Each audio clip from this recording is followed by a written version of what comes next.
Hi everyone and welcome along. This time of year is such a busy time for new flowers popping up all over the place. So we are going to carry on with our observation of nature and we're going to paint a camellia bush, or I think some of you pronounce it a camilla bush, but it's beautiful blousy pink flower just absolutely covering a wonderful bush. So grab your paints and let's get started. So this camellia bush is actually based on one growing in my mum's garden. So what I'm going to do is going to just draw a rough shape, and from that then I'm going to just sort of place in a base that's going to have some branches coming out that might sort of encourage the shape to be a little less sort of perfectly round. But it is a really abundant, covered in flowers kind of plant. But it's just, yeah, it's helpful to sort of give yourself a sense of the sort of bulk of it. Now I've pondered whether or not to use masking fluid, and I actually think it is a good idea because there are so many flowers in there and they're so bright and really contrasting with the green leaves. So I have got masking fluid. So the stuff I use is the Winsor & Newton Artist Masking Fluid, and I have a brush put to one side. You can see it's pretty tufty and old. That is the brush I use to place in my masking fluid. So I am now going to paint on in the bulk of the bush shape camellia flowers. Now you can see the way I'm painting it, some of the blobs I'm painting aren't sort of completely solid. There are a few sort of unpainted bits of space, and they're also some are sort of bigger than others. I would highly recommend that you try and find a reference photo, or gosh, if you've got the real thing in front of you. And the reason we're painting it this time of year is because they are very much in bloom and looking magnificent at the moment. So in the centre of the bush, the flowers are going to be sort of more face on, more visible, so I'm making them a little bit bigger.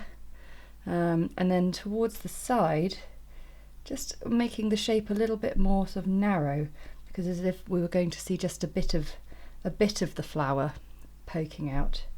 So I'm going to fill up the plant with these. Obviously there are flowers sort of coming off the edges as well. You don't need to necessarily paint masking fluid right out onto these extra branches unless you want to. And the other thing is there are also going to be buds that haven't quite opened yet, so some little circular dots.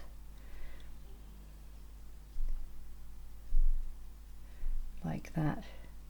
So just fill up your shape with masking fluid and then we'll be ready to get some colour on it. Right, so that's got to be tacky to the touch. Got to be dry. And now we're going to start painting our layers in. So when I look at a camellia bush, I notice that there is quite a lot of yellowy green in the leaves. So I've got some green gold mixed up, and then I also want to just get the first hints of the flower colour. So my mum's camellia is pink, so I'm going to get permanent rose woken up as well. And I've also got a bit of cadmium yellow woken up as well, just in case. So I'm going to begin with a size 8 pointed round brush and a dilute, and it's very important that it's dilute, green gold colour. So I'm going to begin by painting in a wash of the green gold. And you can see I'm sort of going a bit beyond the pencil line I drew.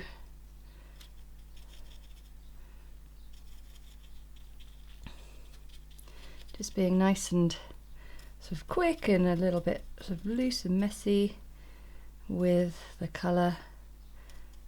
It's funny, it's quite a similar colour to the masking fluid, so I'm looking at it going, have I painted that already? No. Lovely. Okay, so nearly got that done. But we want a full coverage of that because our masking fluid is obviously going to provide the unpainted space bits for us. Okay, so the next thing I want to do is just pop in just a few little dashes of yellow here and there, sort of more on the top half of the bush. And then I get some sap green woken up in my palette. And again, it's quite dilute. I'm going to add just a few little bits to the bottom half. We'll be adding plenty more of that later on, but just whilst we're building up these layers.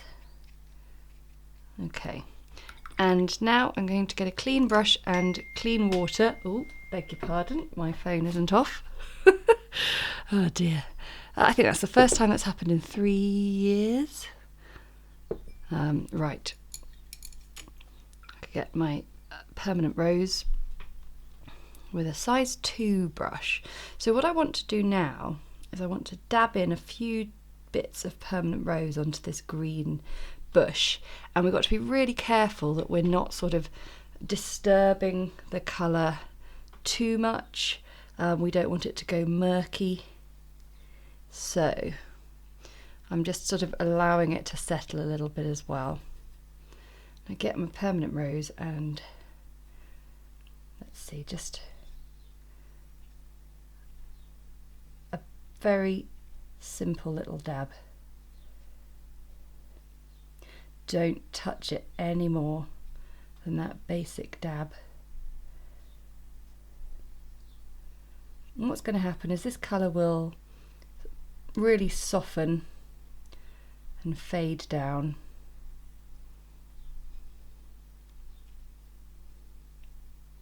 You can see those little dots is where I've sort of put it on the masking fluid. But yeah, that's looking really nice. So yeah, we're going to let this dry 100% and then we're going to start painting lots of lovely detail in there. So the colour really does soften once it's dried, and now I'm just going to use my finger to rub the masking fluid off. You have to just give it, there we go, starting to come. So you can see we needed to let the watercolour paint dry first, and now we can get all the masking fluid off. So that's all rubbed off, and now we can start to paint our camellia flowers. So I've got permanent rose, and that's all I need really for the starter. Just getting it nice and dilute.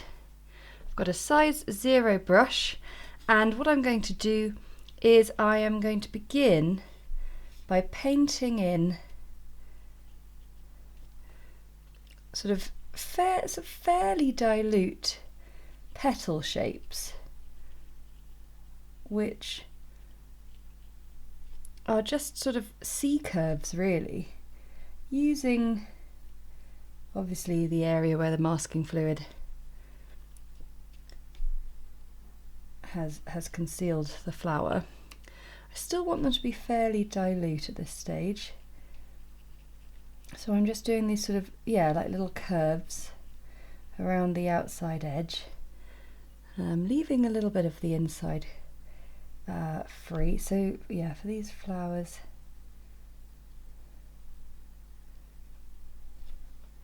and then just clean my brush off and just draw a bit of that colour inwards. But we want to keep some variation with this. So for these sort of open faced flowers, it's a fairly sort of conventional little C curves, clean the brush off and dab into the middle. For flowers like this, what I've done here is these are very much ones that are sort of on their side. So a few curves like that, and then leaving just that little gap in between them gives you a sense of the flower from the side. So I'll do this one again, so the sort of front edge and then the back edge.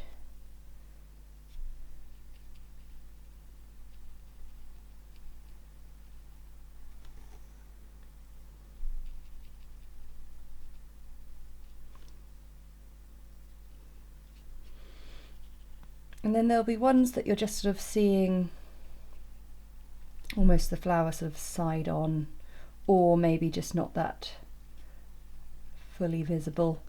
So we just sort of fill in with a few dabs of permanent rose, making sure that you leave a few little unpainted slivers, and then of course the buds as well.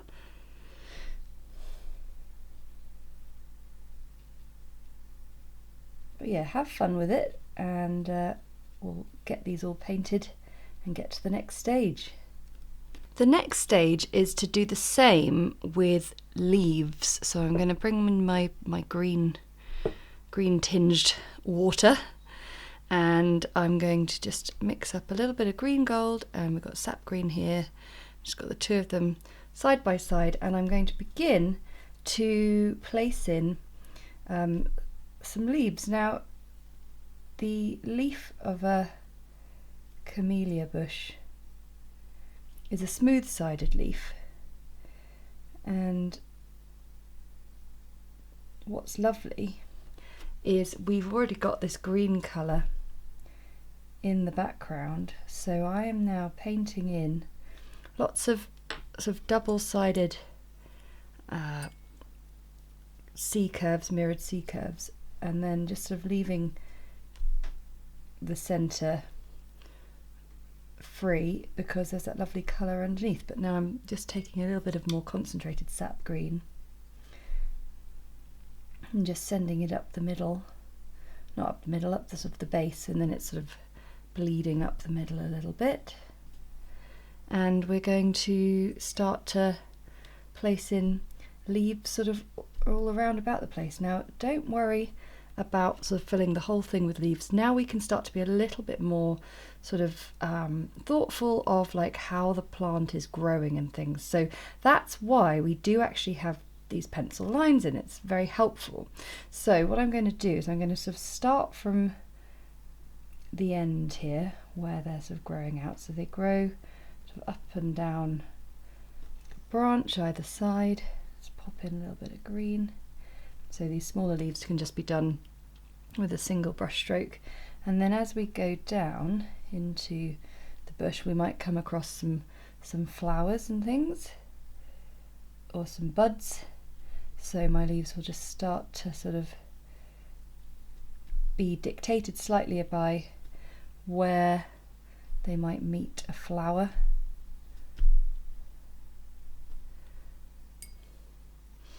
And then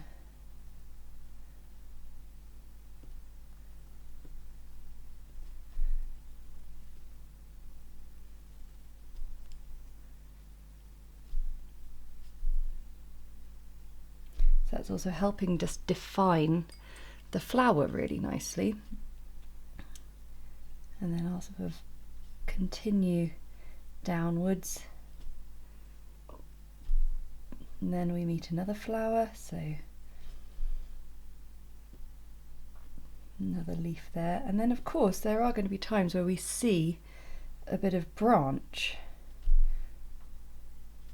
which of course is equally as important, but for now we're just going to keep sort of travelling down. So this is why I've sort of, yeah, like I say, had those pencil lines just sort of lurking there to help us structure our leaves. So this is a lovely one to enjoy, take time over, not be rushing too much. So you can see I've sort of been starting from the outside and then coming down in, but the other thing to think about is these wonderful little softer patches of pink, which I'm sort of defining a bit more by placing leaves around the edge. And if I put that little dot of the darker sap green, suddenly that flower becomes far more defined.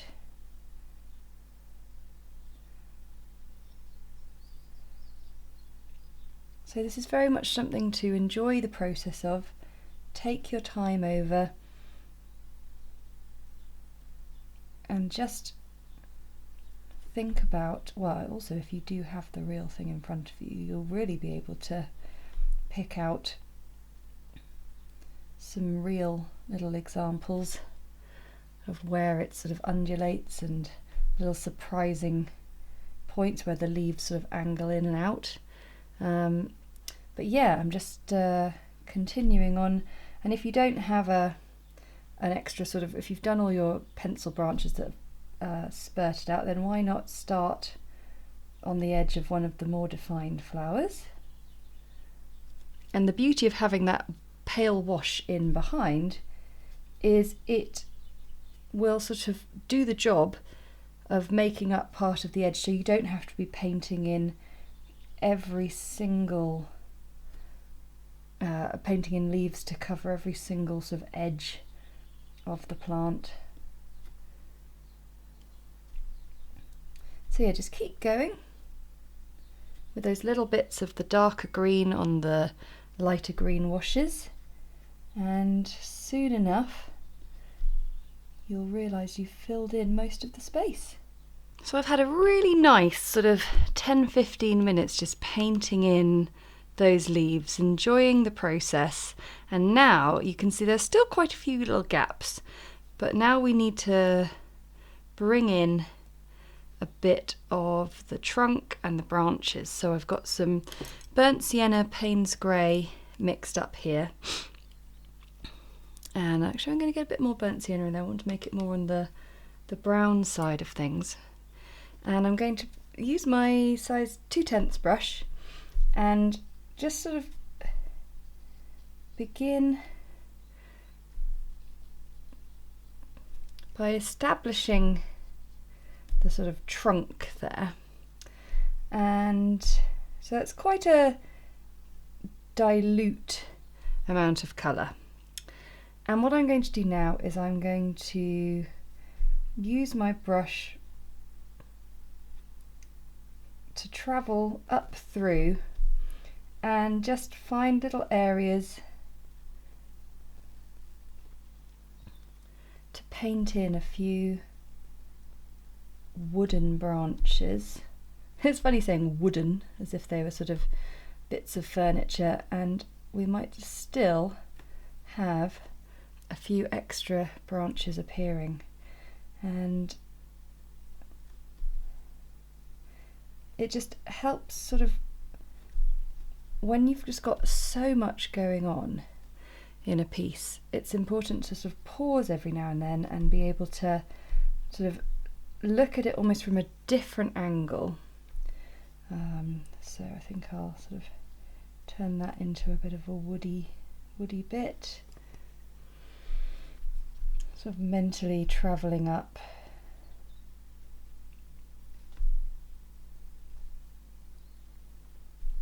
And then what I'm going to do is, because these will all be just slowly drying, we're then going to just add a little bit of sort of shadow to these little areas which might not have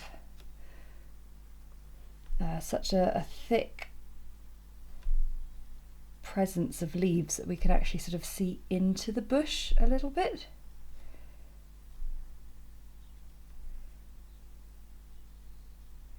And then we'll finish it off with a few extra leaves, and then of course a bit more detail on our flowers. So what I'm going to do is I'm going to take some more Payne's grey, and that has just sort of dominated that brown colour. Payne's grey is such a strong colour. And then I'm going to get some sap green, and by mixing those two together we get a shadowy greeny colour.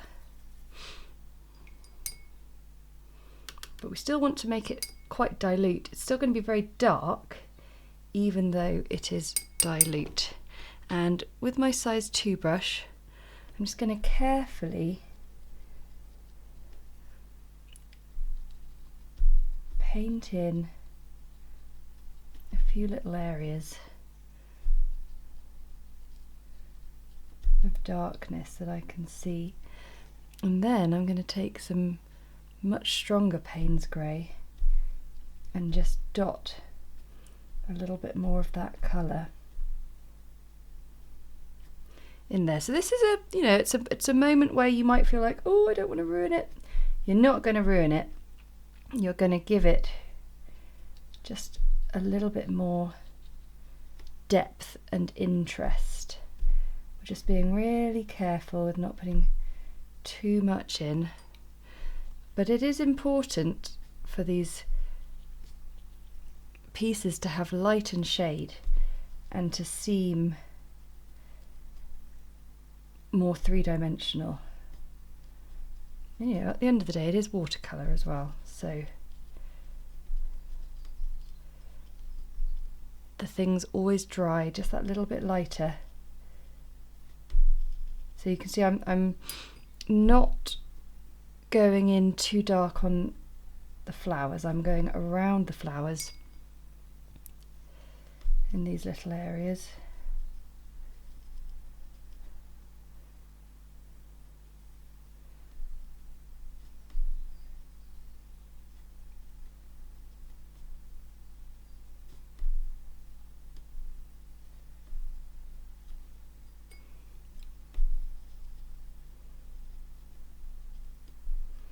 But this also just helps bring out the light brightness of the flowers themselves. Okay, so I'm just going to go round just dotting in a bit more of that dark colour, and then particularly on the underside as well.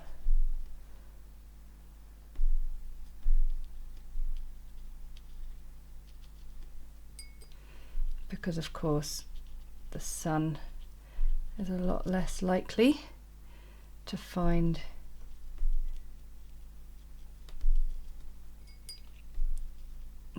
these undersides here. So using Payne's grey just to sort of help define those dark washes.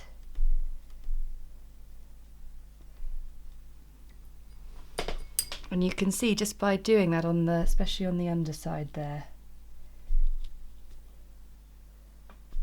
it's really starting to make the bush feel quite round.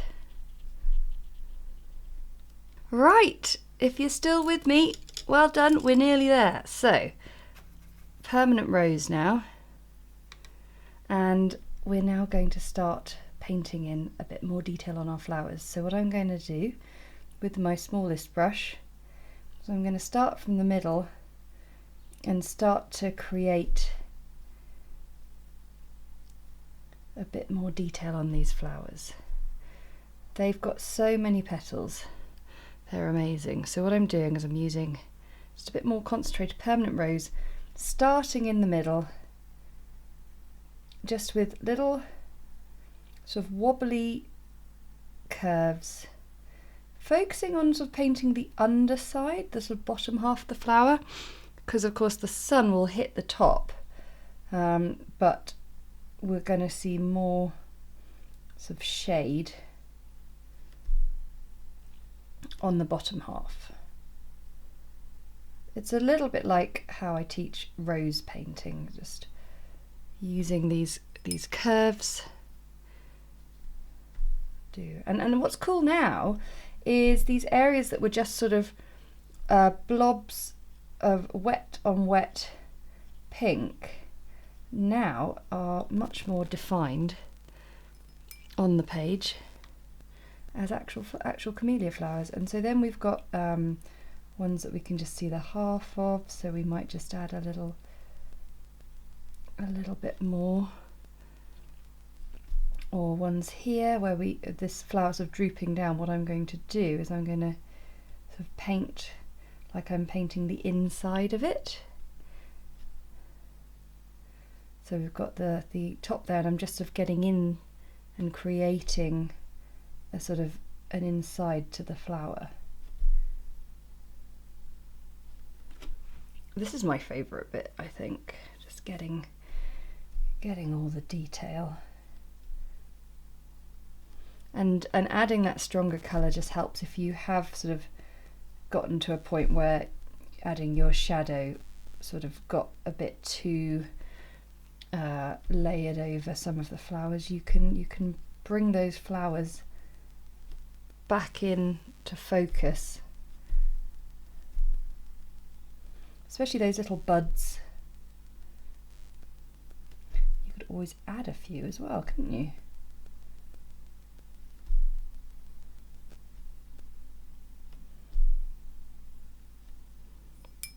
And look at that, there we have a camellia bush. And you could do a few, if you wanted, sort of add in a few extra little sort of leaf lines.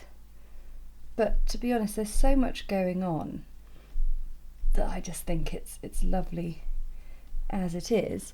The only thing I would do is a little bit sort of grounding it on the base, just getting a bit of shadow mixed. And taking a nice large brush, I've got a size 6 here, and just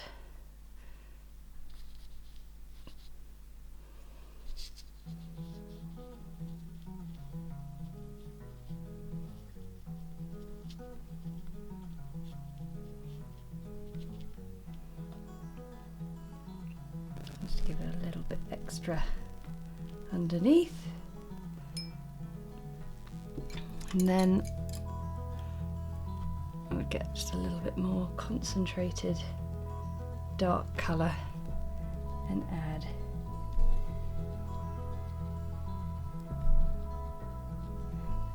that little bit of extra darkness to the branches there.